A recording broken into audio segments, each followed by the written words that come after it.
So I come from a very Ukrainian family, which means everybody in my family is an immigrant from the former Soviet Union. Really fun.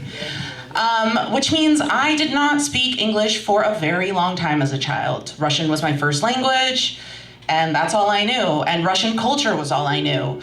But I was a first generation American citizen, which made things a little yeah, America, woo!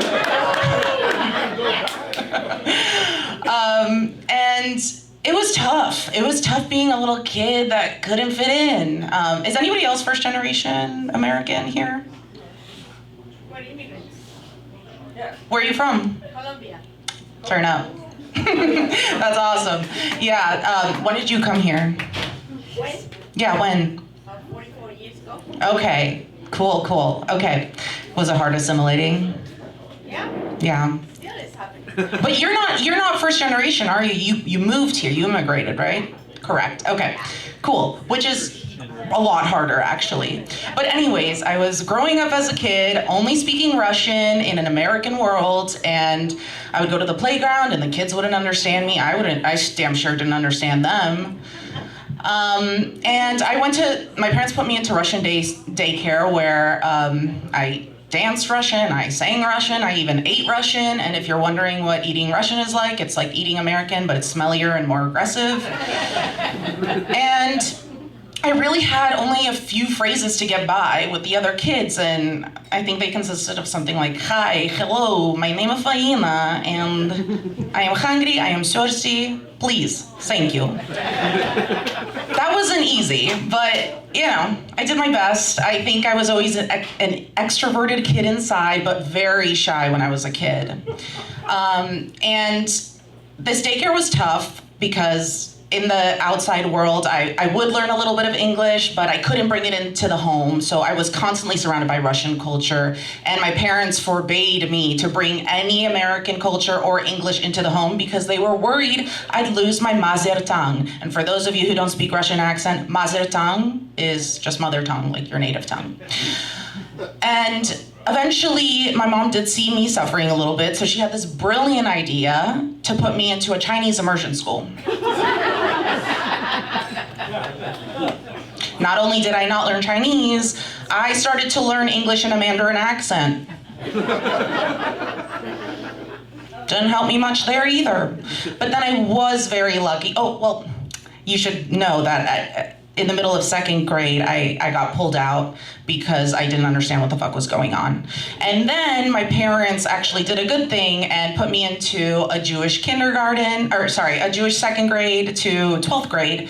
So the reason why I went to all these Jewish institutions is because my family promised that when they left the Soviet Union and came to America, they would, be proud of being Jewish, like they couldn't be there, and give me a Jewish education. That was great. But I also went to 3 summer camps. 2 of them were sleepaway, and one of them was a day camp. And by that time, I was 10 years old. I was already speaking English much better, but still not having the best luck with friends. And at this day camp called Camp Kohav, I don't know if you guys are familiar with the city, but it's at the JCC in San Francisco. They do an annual sleepover. And at this annual sleepover, they bring you to a campsite, which now looking back at it is just like a public park where they lay out a tarp in front of a parking lot with parked cars and sleeping bags, lots of sleeping bags. And we're getting settled in and it's time for icebreakers, and those are always fun for me. I love games and that goes well. And then it's time for rest time, downtime. I do what I do best. I go straight to my backpack, get my coloring stuff, and just mind my own business. And a girl calls me over who's in a group, and they're all having fun, and they call me over, and I'm kind of nervous. I don't know what their intentions are. But I head over there, pretty hopeful. They get to talking to me, and I think they like me. That was the first time I ever felt like somebody was genuine in their friendship with me, and we were joking, we were laughing. Even the boys came and joined us, a group of boys in which my crush was in. His name was Jacob, and he was the cutest little boy, and I remember my heart fluttering, and I was just excited. And one of the girls had a really good idea. She said, why don't we give the boys a makeover? That sounded really fun, right? Doesn't that sound fun to all us gals? Like, as a kid, that's like the funniest thing you can do. And so the girls paired up with their boys, and I was sitting crisscross applesauce from Jacob, and I was very excited.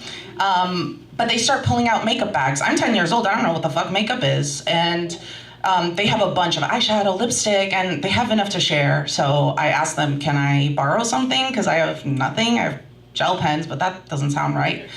They're like, no, we're sorry, we don't have anything else. Like, we're gonna use that all. And so I just sit across from Jacob and we're just staring at each other. And then one of the girls says, oh, actually you can use this.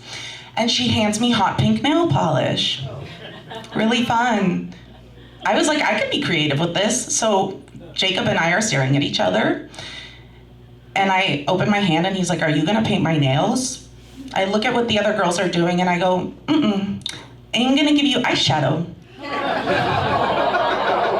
Yes. So I'm not like I didn't gently like put it on his eyelids. I remember being like so excited. I was like dab, like globbing it onto each eyelid. It wasn't like a simple stroke on each eyelid. I was going for like a Hollywood wet look, very modern.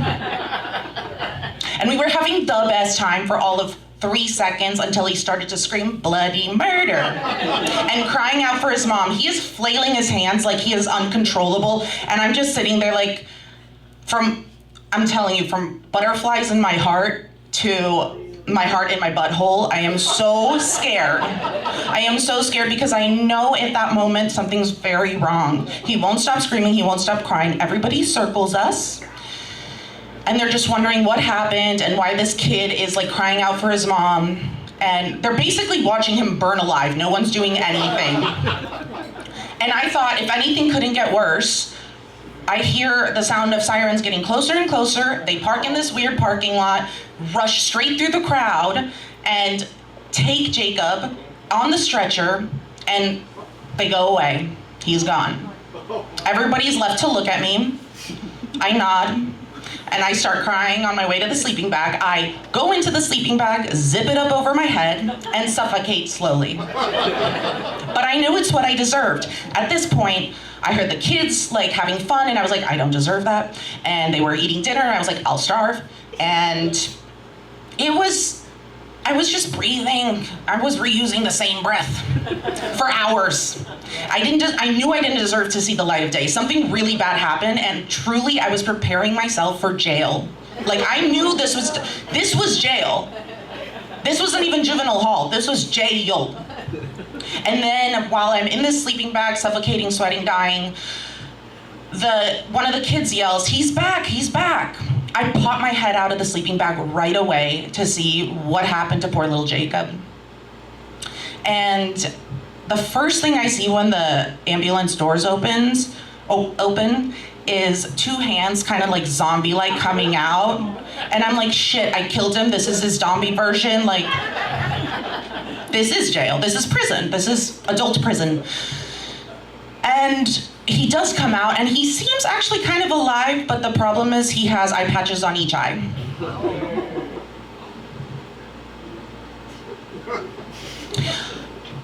I walk over to him, I hug him, everybody's hugging him, they're like cheering for him, yay Jacob, everybody gets ice cream. I'm like, I don't deserve ice cream, thank you very much.